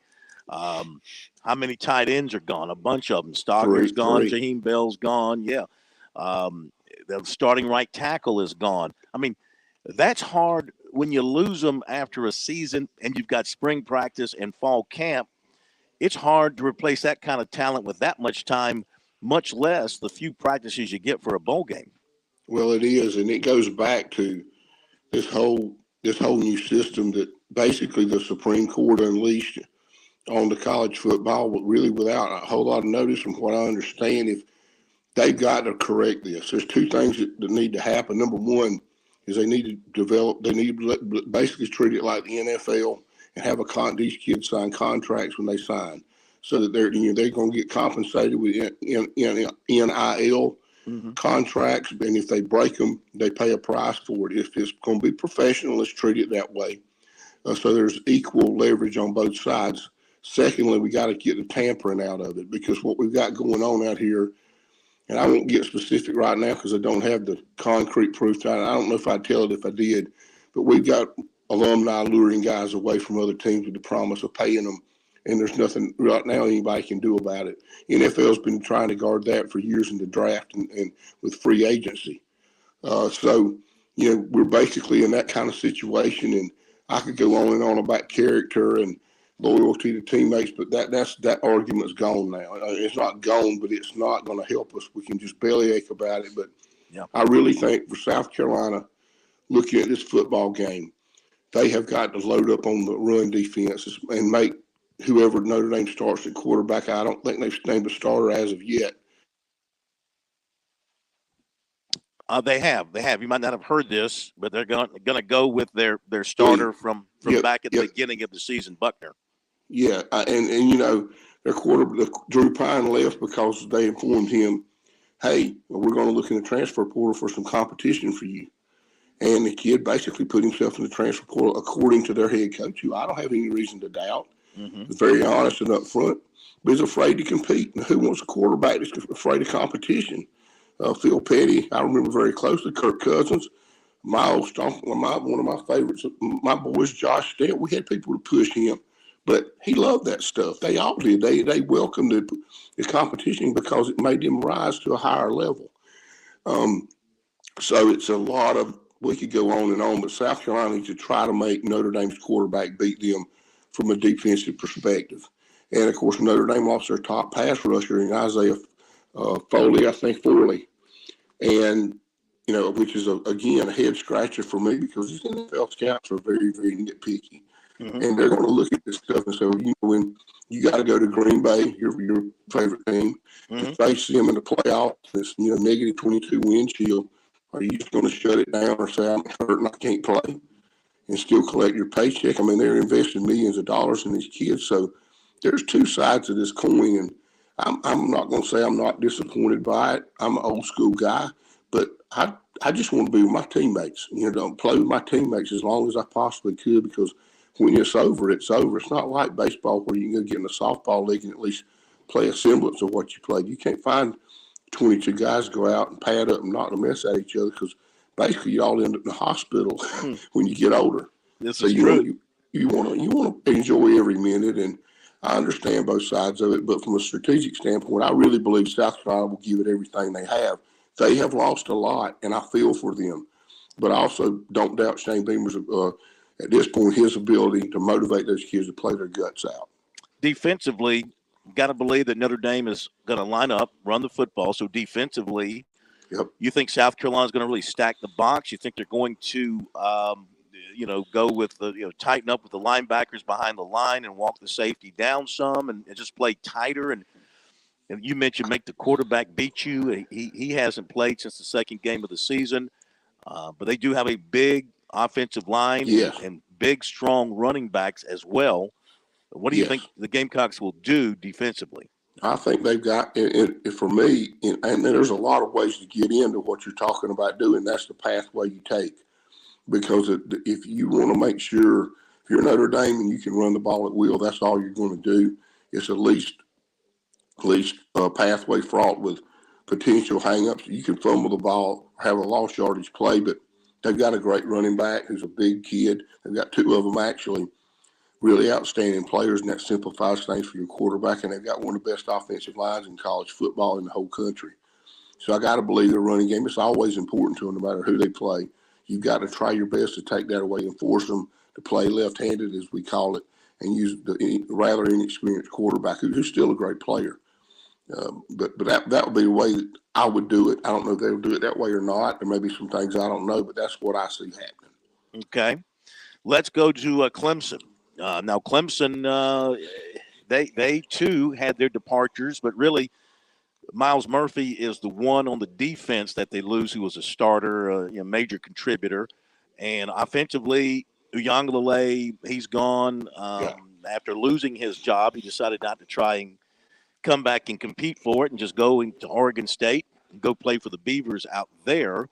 So now you turn it over, Clemson does, to a true freshman who has seen limited time. Now he got everybody excited with his performance against North Carolina. I will say that North Carolina's defense is nothing to take home to mother and feel really proud of. They've had trouble stopping most everybody they've played this year. Not to take anything away from what Klubnik did that particular night. He's going to find a more dialed in, a more talented defense. Even though Tennessee's going to be without, for example, Jeremy Banks, one of their starting linebackers, has opted out. Yep. Still, I think this will be a tougher test for Clemson's offense with this new quarterback, this particular defense from Tennessee. Well, I definitely, losing Jalen Hyatt and Cedric Tillman too, and remembering that Hendon Hooker's out with an injury. Those are two of the best receivers in college football. Tillman had been plagued by injuries all year long, and of course Jalen Hyatt, I think it has or is a finalist for the Blitnikoff. I think he won it.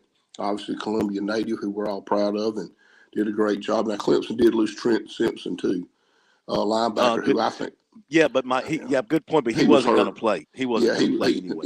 He's hurt now. He's not in the same category that we're talking about. But I think Clemson definitely came out on the winning end of this thing.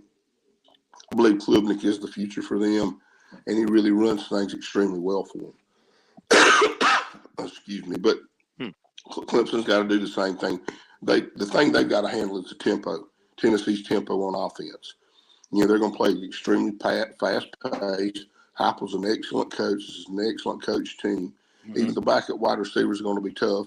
Tennessee, again, those struggles defensively on the back end, and I think Clemson can take advantage of their defensive back four and then throwing the ball. Look what South Carolina puts over 60 points on them, and put half of that on Clemson in their huge win in Death Valley. But at the same time, I think that Clemson in this one, I like their chances.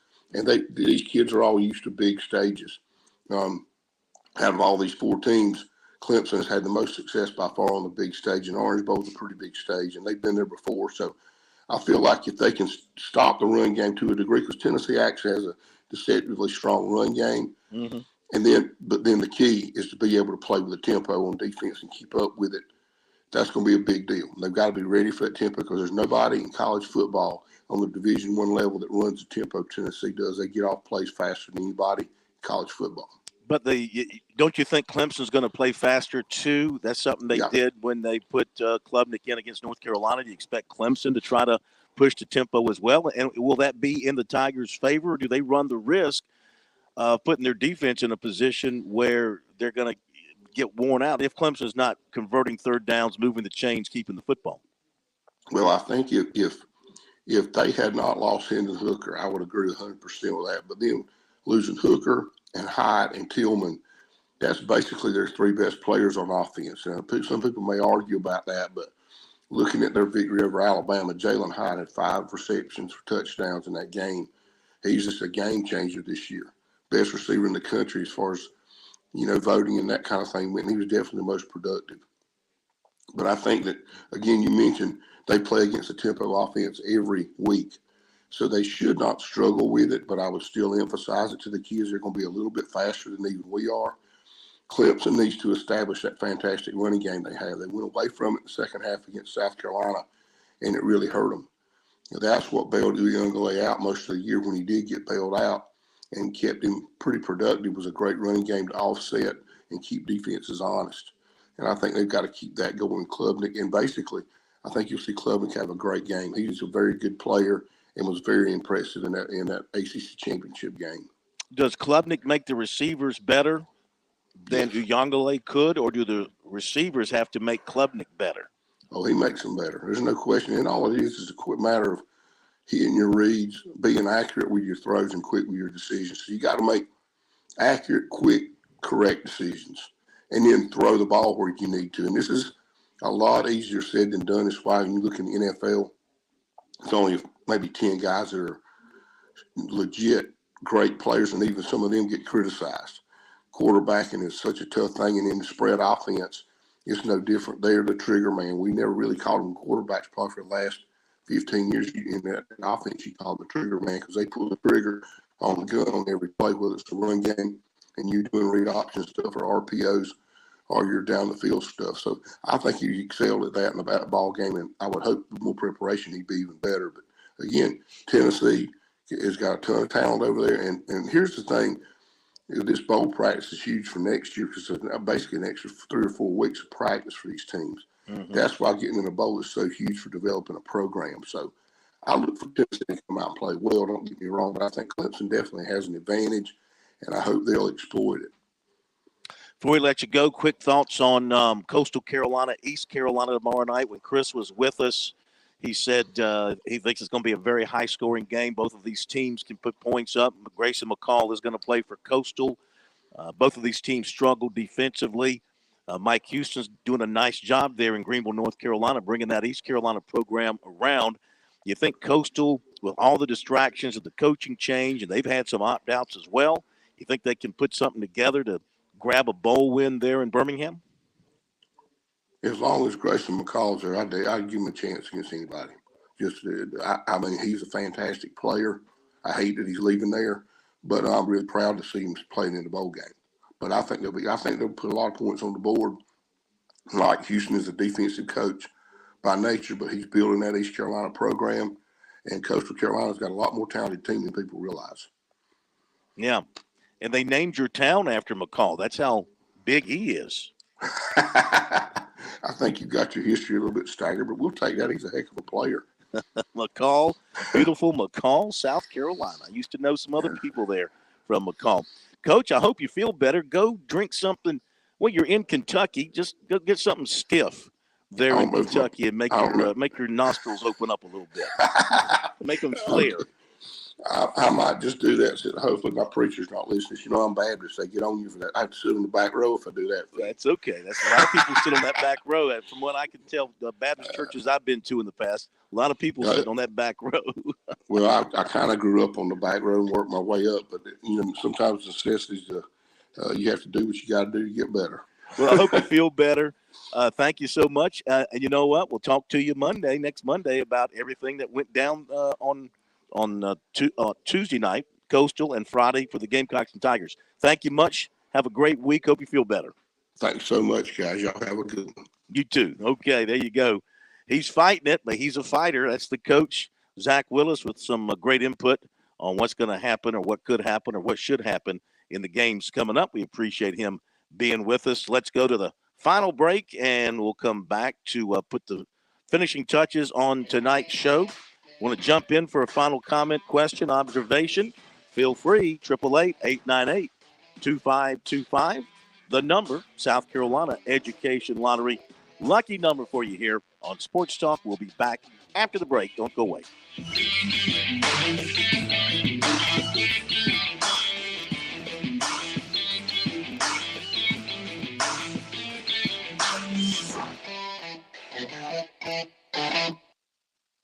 We're with Major Billy Downer of DNR.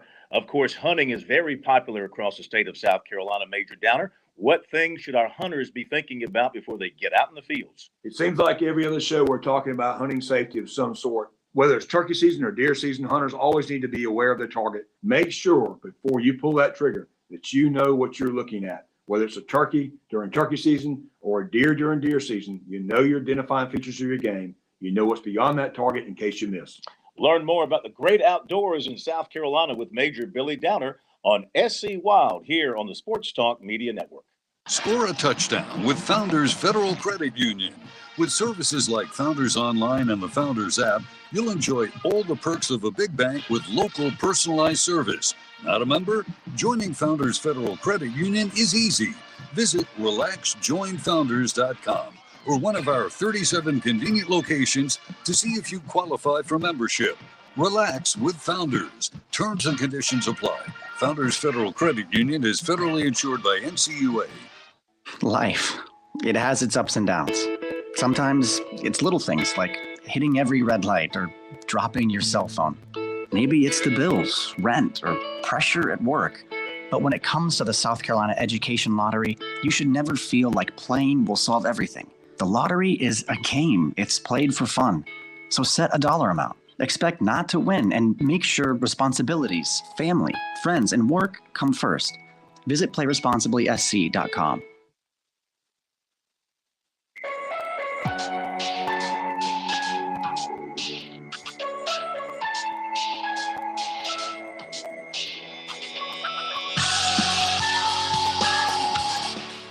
All right, final minutes tonight here on Sports Talk. we have enjoyed. I can't believe how fast the show has moved tonight. Appreciate everybody being with us, and we'll pick it up tomorrow night. I'll be down in Florida, in Fort Lauderdale, and we'll pick up with Clemson on Wednesday, and Smitty will be in Jacksonville on Wednesday. He'll pick up on the Gamecocks there, and we'll have coverage for you from those locations through the rest of the week with the games coming up on Friday. I got a feeling there's going to be a ton of Gamecock and Clemson fans making their way into Florida. Why not? There should be it's easy access for Gamecock fans to get to Jacksonville. They should be excited. Despite the losses to the team of certain players, still it's a good team with a chance to go win a 9th game. To win a Gator Bowl would be huge for South Carolina. That's been a bowl game they've played in previously, and they'd love to get that bowl to add to the trophy case, I would think. I mean, they've got their Outback Bowl trophies, and now they've got, some others. They had a nice little run there of bowl wins, but a Gator Bowl trophy would be nice for South Carolina to add. And, of course, Clemson, another Orange Bowl trophy. That's another traditional big bowl game the Tigers are playing in. No, it's not the playoffs this year, but it is a New Year's Day 6 game, a tradition-laden game, and an Orange Bowl trophy is nothing to sneeze at either. So good opportunities for both these teams coming up on Friday. We'll be there for it all the way through. Follow our coverage on our website, sportstalksc.com, on Twitter at SportsTalkSC, our YouTube and our Facebook pages, Sports Talk Media Network, for all of that. If you can't find us over the air for some reason, you can watch us. Follow our stream on Twitter, on Facebook, on YouTube, and the audio feed on our website, sportstalksc.com. So from Bet Online, they have the college football playoff championship exact outcome. Okay? So Georgia defeating Michigan. This is for championship games now. Georgia defeats Michigan, and that is 7-5 Georgia. The odds of Georgia defeating Michigan, 7-5. Georgia defeating TCU is 9-2. Michigan defeating Georgia is 5-1. Ohio State defeating Michigan is 25-4. Michigan beating Ohio State is 17-2. Ohio State beating TCU is 12-1. And TCU's got the longest odds. TCU defeating Georgia is 25-1, and defeating Ohio State is 33-1. So the Final Four, I mean, I think the Georgia-Ohio State game could be quite entertaining. There's plenty of first-round NFL talent to go around on that field. Will Ohio State be bothered by playing with that Georgia crowd in Atlanta? I don't think so. I mean, they've played Michigan in the Big House. When you play Michigan in the Big House, where else can you come unglued, right? If you can handle it. No, I don't see that really being a major factor against Ohio State. It's going to be a partisan Georgia crowd, obviously. I think, the key for Ohio State is going to be, can they get their running game going, despite the fact that Trayvon Henderson is out? Can they get the running game going? What kind of game is Stroud going to have throwing the football? Georgia, if they protect the football, which they do extremely well, that they're going to run the ball. They're going to attempt to run the ball. They're going to use their tight ends extremely well. Bowers is going to get a lot of touches. Georgia's got so many things just going its way right now. Their defense has been outstanding once again. What a surprise that has been to lose so many players off their defense and turn around and be that good again on defense is just shocking, to be quite honest with you. So I think that, I go with Georgia. I take Georgia over Ohio State, and I think Michigan will rout TCU. I think that one will be the Georgia-Ohio State game might have a little bit of suspense to it, maybe some fourth quarter suspense. Michigan, TCU, I don't think TCU is going to have enough to play with Michigan. Even though Michigan's without Corum, Edwards has done a great job stepping in as his replacement, and I think Michigan's too strong. I look at a Michigan-Georgia championship game. That's what I'm seeing at this point. But we got more time to break it all down and debate all that as the semifinals are be played on Saturday, and then, of course, national championship game later on in January. That'll do it for us tonight. Pat, thank you very much. Thanks to all of you for being with us tonight. Thanks to Chris. Thanks to Coach Willis. Everybody have a tremendous night, and we'll see you tomorrow night back here on Sports Talk.